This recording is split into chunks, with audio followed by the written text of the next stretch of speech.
Que futuro para o Porto foi o tema de um ciclo de debates promovido pelo Instituto Superior de Engenharia do Porto. A sessão, que decorreu a 23 de maio, juntou Rui Moreira ao presidente da Associação de Jovens Empresários e ao provedor da Santa Casa da Misericórdia, num debate muito participado e com uma larga assistência. Ora, quando nós hoje olhamos para as cidades europeias com mais sucesso, em países como Itália, mas também hoje cada vez mais em países como a Bélgica e como a Alemanha, que voltam a tentar atrair indústria para dentro das cidades, o que é que nós verificamos? A única indústria em que os europeus são competitivos já não são as indústrias poluentes, seguramente. Felizmente que assim é, porque de facto as nossas preocupações ambientais já não permitem, seja nós não é essa que queremos. Por outro lado, em termos do custo da mão de obra, na mão de obra não especializada, nós dificilmente conseguiremos ser competitivos num cenário de globalização. Mas o que nós verificamos é que há, de facto, um potencial de reindustrializar as cidades através, já não das indústrias de manufacturing, mas através das indústrias de manufacturing. A razão pela qual, por exemplo, na Itália, muita da indústria têxtil que está hoje a manter-se, mais do que isso, a desenvolver-se, está situada dentro do casco das cidades. Exatamente porque de que é que precisa? Boas acessibilidades, e isso as cidades têm.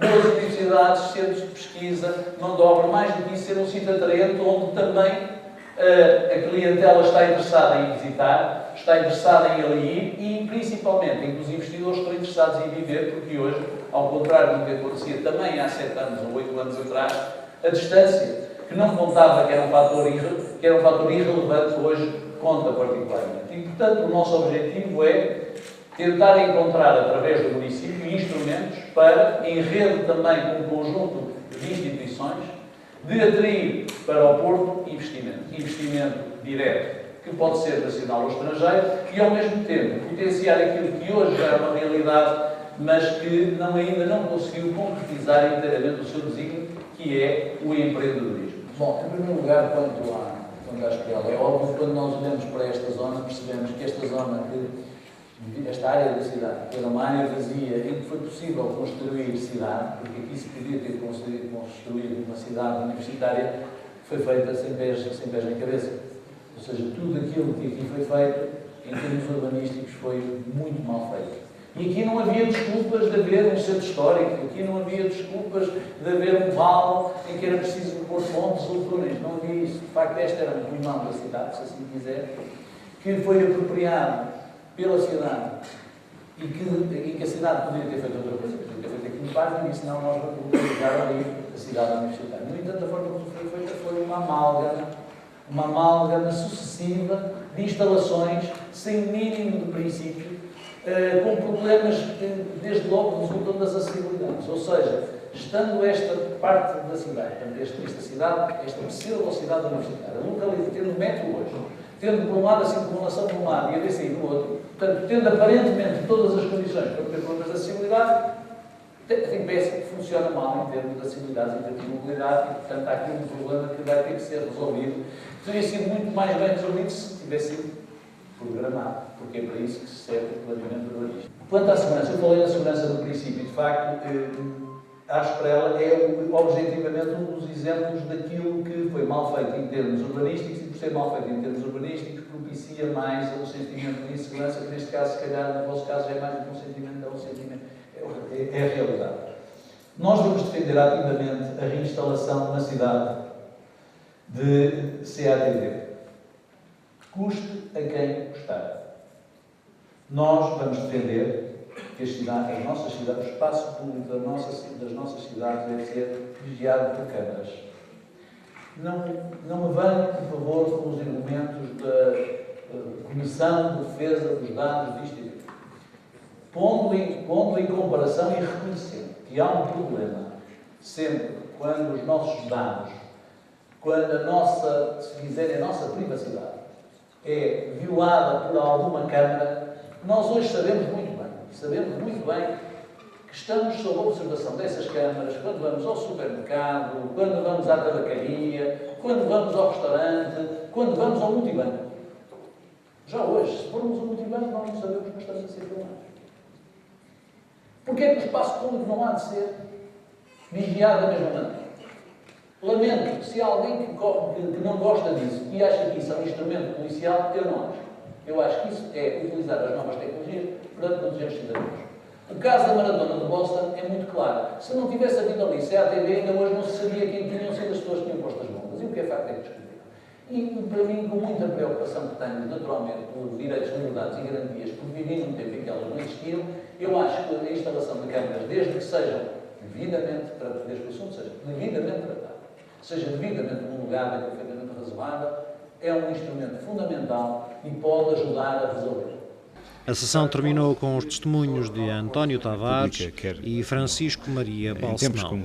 Depois destas intervenções sucessivas do Rui Moreira sobre as questões que foram colocadas, acho que ficou uma área bastante alargada dos problemas, mas eu tinha na questão final, que é exatamente aquela que, de certa maneira, também justifica a sua candidatura, que é a personalidade daqueles que não costumam intervir na vida pública e na vida da cidade, tenham agora na candidatura dele um fórum para o poder fazer. E o que eu espero é que as eleições autárquicas sejam, acima de tudo, encaradas pelos cidadãos, que são eles, no fundo, com a sua possibilidade de votarem, que têm, como já foi em tempo, a arma do povo, o voto é a arma do povo.